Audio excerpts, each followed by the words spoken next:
નમસ્કાર વિદ્યાર્થી મિત્રો, કેમ છો? મજામાં? આપ સૌનું હાર્દિક સ્વાગત છે ધોરણ 8 બીજા સેમેસ્ટરની અંદર 11મું ચેપ્ટર માપન. સૌપ્રથમ વાત કરીએ માપનની.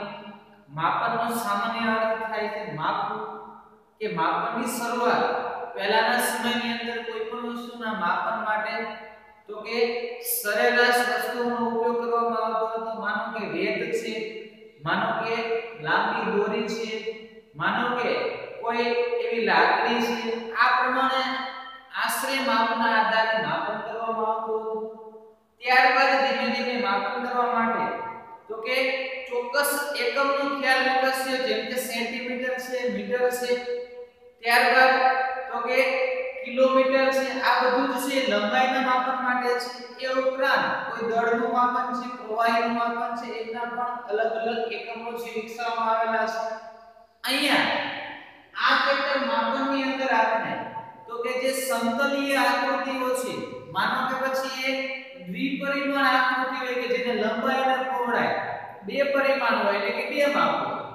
માનો કે ચોરસ છે, લંબચોરસ છે, વર્તુળ છે, આ દરેક માપ છે દ્વિપરિમાણ છે. એ ઉપરાંતની કેટલીક આકૃતિ જેમાં લંબાઈ, પહોળાઈ અને ઊંચાઈ છે. માનો કે કોઈ ઈંટનો ટુકડો અથવા ઈંટ છે તો આ ઈંટ તો કે લંબાઈ, પહોળાઈ અને ઊંચાઈ ધરાવે એટલે લંબઘન પદાર્થ છે. તો કે લંબઘન, સમઘન. એ ઉપરાંત તો કે ગોલક, માનો કે પૃથ્વીનો ગોળો છે તો એ ગોલક છે. તો આ પ્રકારની જે આકૃતિઓ છે એમના માપન માટેના સૂત્ર છે એ દરેકની આપણે અહીંયા સમજૂતી મેળવવાની છે. સૌપ્રથમ આપણે તો કે જે ક્ષેત્રફળ અને પરિમિતિ, તો આ ક્ષેત્રફળ અને પરિમિતિ વિશેની સમજ આપણે ધોરણ 6 અને 7 માં પણ સમજ્યા છે કે કોઈ પણ આકૃતિ આપેલી હોય, માનો કે અહીંયા લંબચોરસની આકૃતિ આપેલી છે. આ લંબચોરસની આકૃતિ છે એમની અંદર પરિમિતિ શું છે અને ક્ષેત્રફળ શું છે. માનો કે એક લંબચોરસ આ બગીચો છે. હવે આ લંબચોરસ બગીચાને ફરતે માનો કે વાડ કરવાની છે અથવા કોઈ તાર બાંધવાનો છે, ફેન્સિંગ કરવાનું છે, તો ફરતેનો ભાગ છે એ શું છે તો કે એની પરિમિતિ છે. પરંતુ એમના જગ્યાએ એ બગીચાની અંદર અંદરના ભાગની અંદર કોઈ પણ માનો કે માટી પાથરવાની છે અથવા અંદરના ભાગનું કોઈ પણ કામ કરવાનું છે તો એમનું ક્ષેત્રફળ છે. તો આપણે અહીંયા બંનેની વ્યાખ્યા કહી શકીએ. ક્ષેત્રફળ કોને કહેવાય તો કે આકૃતિ વડે સમતલમાં રોકાયેલી જગ્યાના માપને ક્ષેત્રફળ કહે છે. અહીંયા આકૃતિ વડે સમતલની અંદર આ બધી જગ્યાઓ છે રોકાયેલી છે. માનો કે આ એક બ્લેકબોર્ડ છે, મોટું સમતલ છે, એમની અંદર આ લંબચોરસ છે, આટલી જગ્યા છે રોકેલી છે કે આકૃતિ દ્વારા આટલી જગ્યા રોકાયેલી છે. તો એ જે રોકાયેલી જગ્યા છે એ એનું ક્ષેત્રફળ તરીકે ઓળખવામાં આવે છે. માનો કે ત્રિકોણ લઈ લઈએ તો ત્રિકોણ દ્વારા જે જગ્યા રોકાયેલી છે અંદરની એને એનું ક્ષેત્રફળ તરીકે ઓળખવામાં આવે છે. ત્યારબાદ વાત કરીએ પરિમિતિ. તો પરિમિતિ એ જેવું દર્શાવે છે કે એમને એની વ્યાખ્યા છે ને શબ્દમાં જ સમાયેલી છે. પરી એટલે કે ચારે બાજુ અને મિતિ એટલે કે માપ અથવા માપન. કે આપણે કોઈ પણ આકૃતિ લઈ લઈએ એની જે ચારે બાજુનું માપ છે એની લંબાઈ છે એમને પરિમિતિ તરીકે ઓળખવામાં આવે છે. તો કે કોઈ પણ બંધ આકૃતિ, પછી એ લંબચોરસ હોય, ચોરસ હોય, વર્તુળ હોય, એવી કોઈ પણ બંધ આકૃતિ એમની કિનારી, આ એમની કિનારી છે, એમની બાજુના માપના સરવાળાને તો કે એ આકૃતિની પરિમિતિ તરીકે ઓળખવામાં આવે છે. હવે ત્યારબાદ તો કે આ પરિમિતિ છે એમને સૂત્ર દ્વારા પરિભાષિત કરીએ. હવે સૂત્ર દ્વારા શા માટે પરિભાષિત કરવું પડે? કારણ કે સૂત્ર વડે પરિભાષિત કરી અને આપણે એમના વિવિધ પ્રકારના દાખલા છે, વ્યવહારિક દાખલાઓ છે, ઉકેલી શકીએ છીએ. સૌપ્રથમ કે ચોરસ એ એવી સમતલીય આકૃતિ છે જેની લંબાઈ અને પહોળાઈ બંને સરખી હોય છે. માનો કે આપણે ચોરસ દોરીએ છીએ તો આ ચોરસ માટે એમની પરિમિતિ અને એના ક્ષેત્રફળનું સૂત્ર ઓકે પરિમિતિ માટે આપણે સૂત્ર લખીએ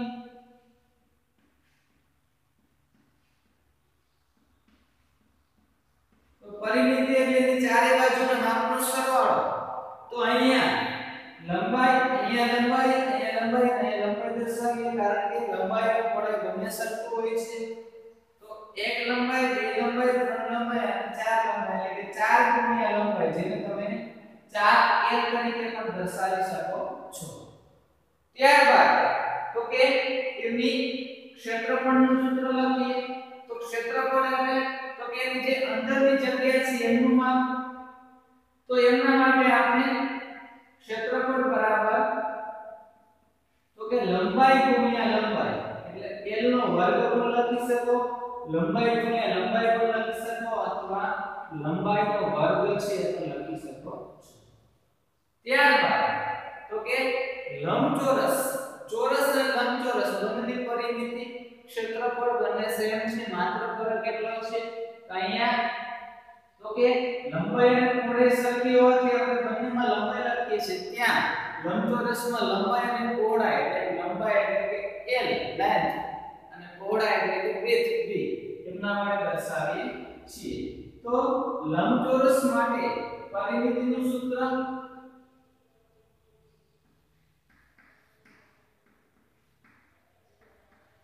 તો કોઈ પણ લંબચોરસ લઈ લેવામાં આવે તો ત્યાં માનો કે આ એની લંબાઈ છે તો એક લંબાઈ અને બે લંબાઈ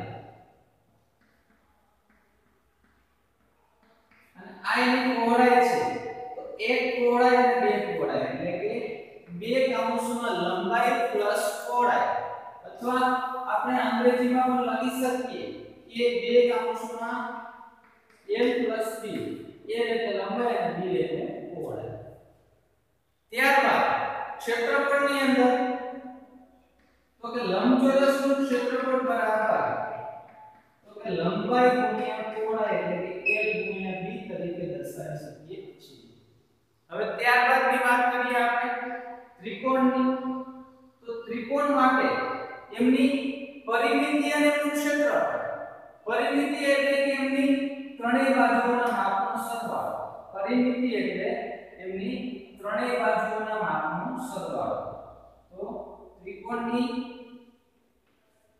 પરિમિતિ બરાબર તો કે ત્રણેય બાજુઓના માપનો ટોટલ એટલે કે સરવાળો ક્ષેત્રફળ તો ક્ષેત્રફળ માટે તો કે 1/2 ગુણ્યા પાયો ગુણ્યા પાયા પરનો વેધ થાય છે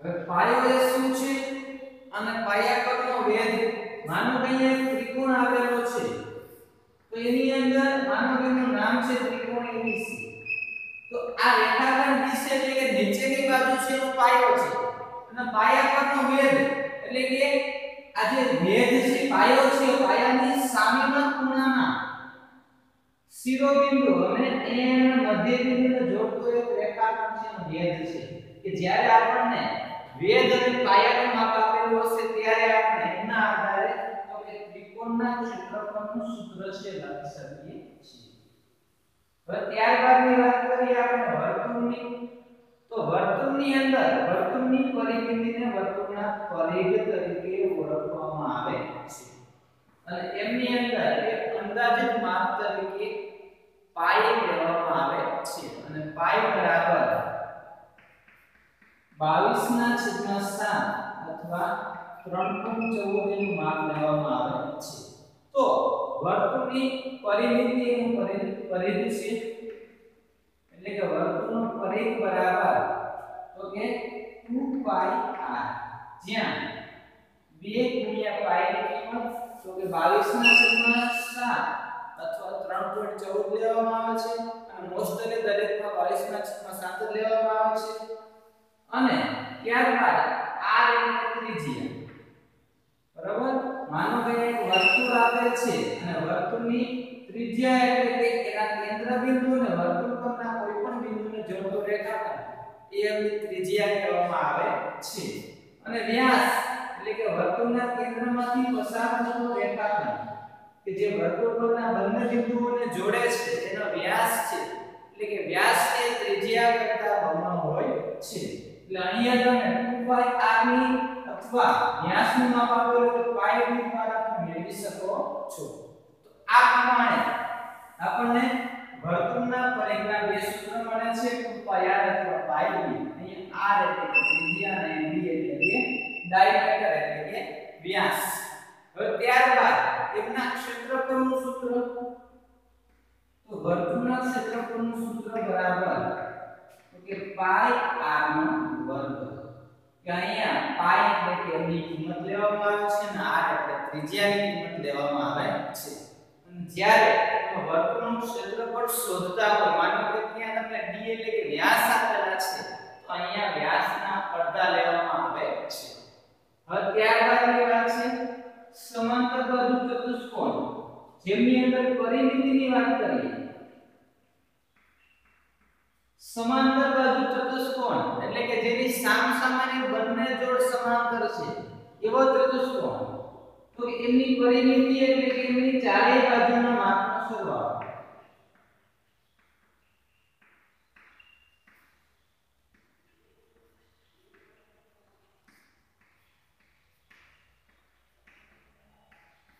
જ્યારે ક્ષેત્રફળ એટલે તો કે પાયો ગુણ્યા પાયા પરનો વેગ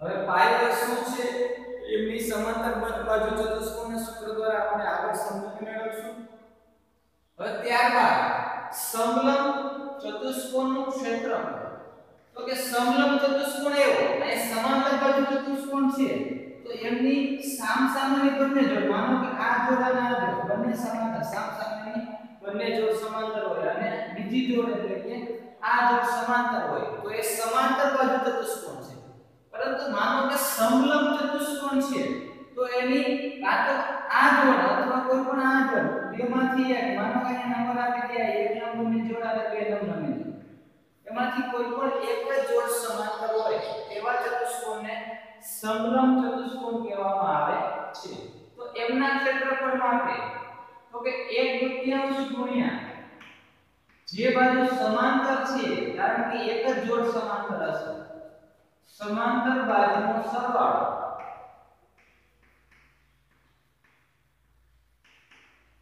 અને પ્લસ ઓકે સમાંતર બાજુનો સરવાળો પ્લસ એમની સમાંતર બાજુ વચ્ચેનું લંબ અંતર લેવામાં આવે છે અહીંયા ગુણાકાર લેવામાં આવે છે અને સમાંતર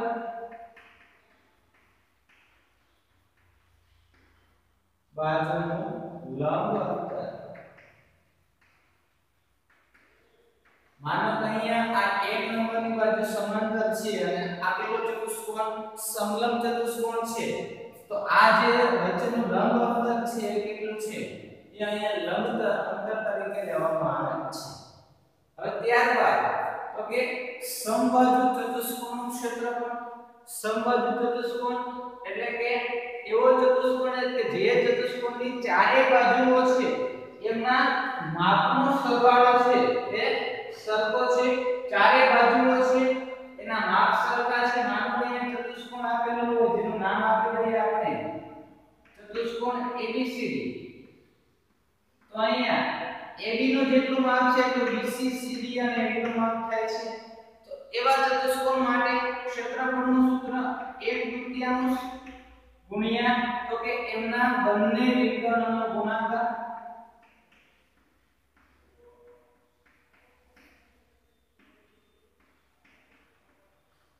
હવે વિકર્ણ એ શું છે તો કે જોડતા રેખાખંડ એમને વિકર્ણ તરીકે ઓળખવામાં આવે છે. તો જ્યારે આપણને વિકર્ણનો માપ આપ્યો છે ત્યારે આપણે સમબાજુ ચતુષ્કોણનું ક્ષેત્રફળનું સૂત્ર મેળવી શકીએ છીએ. હવે અહીંયા એક સિમ્પલ ઉદાહરણ આપેલું છે કે જેની અંદર પરિમિતિ અને ક્ષેત્રફળ મેળવવાનું છે. કે અહીંયા ઉદાહરણ 1 20 સેમી લંબાઈ અને 12 સેમી પહોળાઈના લંબચોરસનું ક્ષેત્રફળ અને પરિમિતિ શોધો. લંબચોરસનું કીધું હોય તો લંબાઈ ગુણ્યા પહોળાઈ, જ્યારે ચોરસનું ક્ષેત્રફળ કીધું હોય તો લંબાઈ ગુણ્યા લંબાઈ એટલે કે l નો વર્ગ. પરિમિતિની અંદર તો કે જ્યારે આપણે લંબચોરસની પરિમિતિ કીધી હોય ત્યારે 2 અંશમાં લંબાઈ પ્લસ પહોળાઈ અને ચોરસની કીધી હોય તો આપણે 4l એટલે કે 4 ગુણ્યા લંબાઈ લખી શકીએ છીએ. તો સૌપ્રથમ અહીંયા લંબચોરસની પરિમિતિ બરાબર સૂત્ર 2 કૌંસમાં l + b, l એટલે લંબાઈ, b એટલે પહોળાઈ, 20 સેમી લંબાઈ અને 12 સેમી પહોળાઈ આપેલી છે એટલે 20 + 12 2 ના 2 20 + 12 નો ગુણોત્તર કરીએ એટલે 32 મળશે. 2 ગુણ્યા 32 એટલે 64. તો 64 સેન્ટીમીટર છે આપણને લંબચોરસની પરિમિતિ મળે છે. એમની જગ્યાએ ક્ષેત્રફળની વાત કરીએ તો લંબચોરસનું ક્ષેત્રફળ એટલે લંબાઈ ગુણ્યા પહોળાઈ એટલે કે l ગુણ્યા b. એમની જગ્યાએ ચોરસનું ક્ષેત્રફળ હોય તો આપણે l ગુણ્યા l એટલે l નો વર્ગ કરી શકીએ છીએ. લંબાઈ 20 સેન્ટીમીટર, પહોળાઈ 12 સેન્ટીમીટર, 20 ગુણ્યા 12 કરીએ એટલે આપણને 240. હવે જ્યારે ક્ષેત્રફળ આપેલું હોય લંબાઈ ગુણ્યા લંબાઈ એટલે કે સેન્ટીમીટર ગુણ્યા સેન્ટીમીટર એટલે કે ચોરસ સેન્ટીમીટર એનો આપણે જવાબ લખવાનો થાય છે. માનો કે મીટરમાં હોય તો મીટર ગુણ્યા મીટર એટલે ચોરસ મીટરમાં લખવાનું થાય છે. અને આગળ જ્યારે સેન્ટીમીટર ગુણ્યા સેન્ટીમીટર અને ગુણ્યા સેન્ટીમીટર એટલે કે 3 વખત ગુણાકાર, ત્યાં આપણે જેની લંબાઈ પહોળાઈ અને ઊંચાઈ આપેલી હશે એવા લંબઘન પદાર્થ, સમઘન પદાર્થ અથવા નળાકાર પદાર્થ જેની અંદર આપણે તો કે એમનું જે પરિણામ છે એ ઘન સેમીની અંદર માપ લેવામાં આવે છે.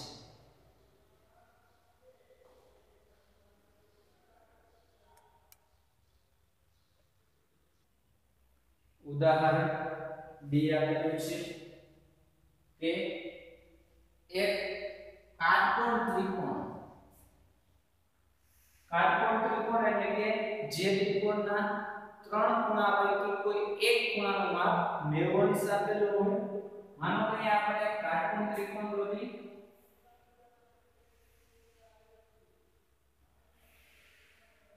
અહીંયા આપેલું ખૂણું એ કાટકોણ છે અને એટલા માટે આપેલો ત્રિકોણ છે એ કાટકોણ ત્રિકોણ છે. એમની બાજુઓ, એક બાજુ છે તો 5 સેમી છે જે આપણે ભેદ તરીકેનું માપ લેવાનું છે. ત્યારબાદ બીજી બાજુ છે માપ તો કે 12 સેન્ટીમીટર છે અને ત્રીજી બાજુ જેમનું માપ આપણને અહીંયા કેટલું આપેલું છે તો કે 13 સેન્ટીમીટર આપેલું છે. હવે આપણને કીધું છે કે આપેલા ત્રિકોણ છે એનું ક્ષેત્રફળ અને પરિમિતિ શોધો. તો સૌપ્રથમ ત્રિકોણનું ક્ષેત્રફળ મેળવીએ. તો કે ત્રિકોણનું ક્ષેત્રફળ માટેનું સૂત્ર તો કે 1/3 પાયો ગુણ્યા પાયા પરનો વેધ.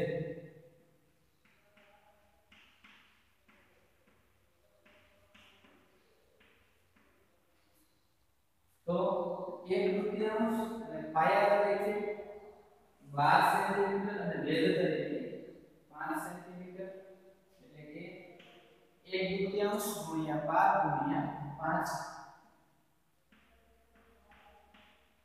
હવે તો કે 1/3 એટલે છેદમાં 2 છે એટલે 2 6 12 1 ગુણ્યા 6 ગુણ્યા 5 એટલે આપણને 30 ચોરસ સેન્ટીમીટર એ આપણને આપેલા ત્રિકોણ છે એમનું ક્ષેત્રફળ મળે છે। હવે ત્યારબાદ તો કે આપેલા ત્રિકોણની પરિમિતિ મેળવીએ તો ત્રિકોણની પરિમિતિ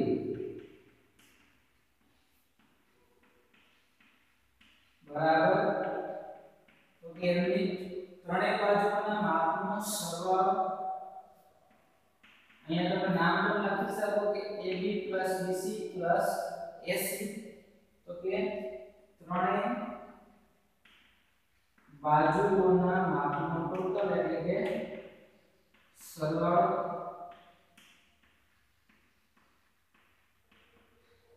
ત્રણેય બાજુના માપનો ટોટલ કરીએ તો 5 સેન્ટીમીટર 12 સેન્ટીમીટર 13 સેન્ટીમીટર 5 ને 5 12 કરીએ એટલે 17 મળે 17 13 કરીએ એટલે આપણને કેટલા મળશે તો કે 30 મળશે તો 30 સેન્ટીમીટર છે એ આપેલા ત્રિકોણ છે એની પરિમિતિ થાય છે। આ પ્રમાણે તમને જ્યારે ત્રિકોણનું ક્ષેત્રફળ અથવા પરિમિતિ મેળવવાની રીત કેવી રીતે મેળવી શકો છો। ઉદાહરણ 3 આપેલું છે કે જેની અંદર વર્તુળ આપેલું છે કે 7 સેન્ટીમીટર ત્રિજ્યાના વર્તુળનું ક્ષેત્રફળ અને પરિઘ શોધો। તો માનો કે એક વર્તુળ આપેલું છે અને આ વર્તુળ છે એની ત્રિજ્યા અહીં આપણને 7 સેન્ટીમીટર આપેલી છે। તો આપણે આગળ વર્તુળના પરિઘ એટલે કે એની પરિમિતિ અને ક્ષેત્રફળનું સૂત્ર જોયું છે। સૌપ્રથમ તો કે વર્તુળનું ક્ષેત્રફળ એનું સૂત્ર મૂકીએ બરાબર તો કે પાઈ r સ્ક્વેર એટલે કે પાઈ r નો વર્ગ જ્યાં કોઈ પણ દાખલાની અંદર જ્યારે પાઈ ની કિંમત લેવામાં આવતી હોય ત્યારે કે પાઈ ની કિંમત આપેલી નથી ત્યાં હર હંમેશ 22/7 એટલે કે 22 ના છેદમાં 7 લેવાનું। હવે r નો વર્ગ એટલે r ગુણ્યા r એટલે ત્રિજ્યા જે 7 આપેલી છે કે 7 ગુણ્યા 7 અંશમાં 7 અને છેદમાં 7 નો લગ કરીએ છીએ એટલે કે બંને ઉડી જાય 22 ગુણ્યા 7 કરીએ તો 22 ગુણ્યા 7 કરતા આપણને તો કે 154 ચોરસ સેન્ટીમીટર એ આપણને એનું ક્ષેત્રફળ મળે છે। હવે આપણે તો કે એમની પરિમિતિ મેળવીએ તો વર્તુળની પરિમિતિ એટલે કે એમનો પરિઘ એમનું સૂત્ર તો કે 2 પાઈ r અને ત્રિજ્યા આપેલી છે તો 2 પાઈ r મૂકી શકો। જો વ્યાસ આપેલો હોય તો પાઈ d પણ મૂકી શકો d એટલે કે વ્યાસ અથવા જો 2 પાઈ r મૂકો તો તમારે વ્યાસના અડધા લખવા પડે તો 2 ગુણ્યા પાઈ ની કિંમત 22/7 અને r એટલે કે 7 સેન્ટીમીટર બંને અંશમાં અને છેદમાં 7 નો લગ કરીએ 22 ગુણ્યા 2 એટલે કે 44 સેન્ટીમીટર છે અહીંયા આપણને પરિઘ મળે છે। એટલે કે તમને કોઈ પણ વર્તુળાકાર પ્રદેશ આપેલો હોય અને એની ફરતેની ભાગની વાત કરેલી હોય ત્યારે તમારે એનો પરિઘ મેળવવાનો થાય અને જો અંદરના ભાગની વાત કરવામાં આવેલી હોય તો ક્ષેત્રફળ મેળવવાનું થાય। હવે એ જ પ્રમાણે ઉદાહરણ 4 છે પરંતુ અહીંયા જે છે વર્તુળ છે અહીંયા અર્ધવર્તુળ આપેલો છે એટલે થોડોક ડિફરન્સ પડે છે કારણ કે અર્ધવર્તુળની પરિમિતિની અંદર એમની અડધી પરિમિતિ તો આવે છે એમની સાથે સાથે તો કે આ જેનો વ્યાસ છે એ પણ આવે છે કારણ કે પરિમિતિ એટલે કે એમની ફરતેનો ભાગ એટલે આ અર્ધવર્તુળની પરિમિતિ પણ આવશે અને વ્યાસ પણ આવશે। તો અહીંયા આપેલું છે 14 સેન્ટીમીટર ત્રિજ્યાના અહીંયા 14 સેન્ટીમીટર ત્રિજ્યા આપેલી છે ના અર્ધવર્તુળનું ક્ષેત્રફળ અને પરિમિતિ શોધો। તો ક્ષેત્રફળ માટેનું સૂત્ર લખીએ આપણે કે અર્ધવર્તુળનું ક્ષેત્રફળ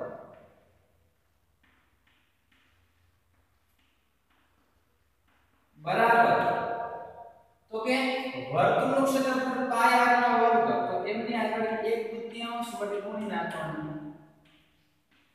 તો 1/2 ના 1/2 ગુણ્યા પાઈ ની કિંમત 22/7 r એટલે ત્રિજ્યા તો 14 સેન્ટીમીટર ત્રિજ્યા છે એટલે 14 ગુણ્યા 14 હવે અહીંયા 7 આપેલા છે, અહીંયા 14 આપેલા છે, 7 * 14.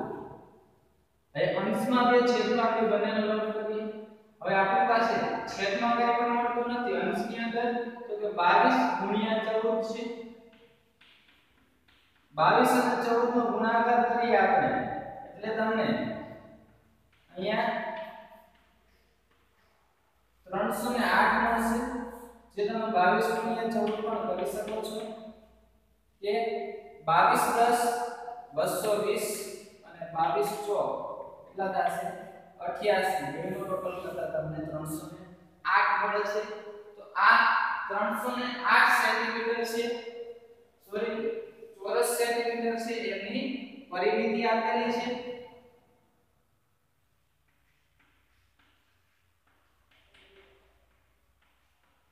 એમનું ક્ષેત્રફળ આપવામાં આવેલું છે અહીંયા. હવે આપણે આ અર્ધવર્તુળની પરિમિતિ મેળવીએ ક્ષેત્રફળની અંદર.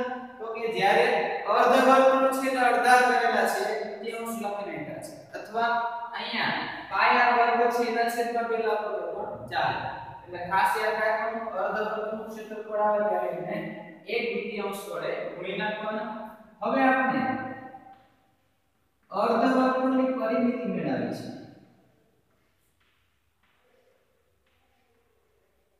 હવે પરિમિતિ મેળવવા માટે તો કે અર્ધવર્તુળ છે, પરિમિતિ એટલે કે પરિઘ, એટલે પરિઘનું સૂત્ર કે 1/2 પરિઘ. પરિઘ છે એનો અડધા અને પ્લસ તો કે આ છે વર્તુળનો વ્યાસ છે, તો એ એની કિનારી છે તો પ્લસ વ્યાસ. તો 1/2 ગુણ્યા પરિઘનું સૂત્ર તો કે 2πr. અહીંયા બે છે ઉડી જશે. ત્યારબાદ પ્લસ વ્યાસ જેને આપણે d તરીકે લખી શકીએ. પાઈ ની કિંમત 22/7 ગુણ્યા r એટલે ત્રિજ્યા 14 અને પ્લસ d એટલે કે ત્રિજ્યાના બમણા એ 14 સેન્ટીમીટર છે ત્રિજ્યા, એમના બમણા એટલે 28. સૌપ્રથમ અહીંયા ગુણાકાર છે એટલે એનું અધિક સંક્ષિપ્ત રૂપ આપીએ. 7 * 2 એટલે 7 * 14 22 * 2 એટલે 44 પ્લસ 28 ને 28 બેનો ટોટલ કરીએ 40 ને 60 અને 8 ને 4 12 એટલે કે 72 મળે. આ રીતે પણ કરી શકો કે 8 ને 4 12 12 નો બદલો વધી 1 4 ને 1 5 5 એટલે 7. તો અહીંયા આપણને 72 સેન્ટીમીટર છે અર્ધવર્તુળની પરિમિતિ મળે છે. તો આ પ્રમાણે તમે માપન ચક્રની અંદર સૌપ્રથમ આપણે ચોરસ અને લંબચોરસની પરિમિતિ અને ક્ષેત્રફળની વાત કરેલી. ત્યારબાદ તો કે વર્તુળ, ત્રિકોણ અને અર્ધવર્તુળ એમની પરિમિતિ અને ક્ષેત્રફળની વાત કરેલી છે. અને એ મુજબ અને એ ઉપરાંત આપણે તો કે સમાંતર બાજુ ચતુષ્કોણ, સમલંબ ચતુષ્કોણ આ દરેકના ક્ષેત્રફળની વાત કરેલી છે. એમના પણ આપણે આગળ ઉદાહરણો દાખલા ગણશું. એટલે વ્યવસ્થિત ધ્યાન આપીએ અને એમની સાથે સાથે દરેક સૂત્ર છે એને ક્લિયર કરીએ, સમજીએ. આપ સૌ ખુશ રહો, મજામાં રહો. આવજો. Thank you.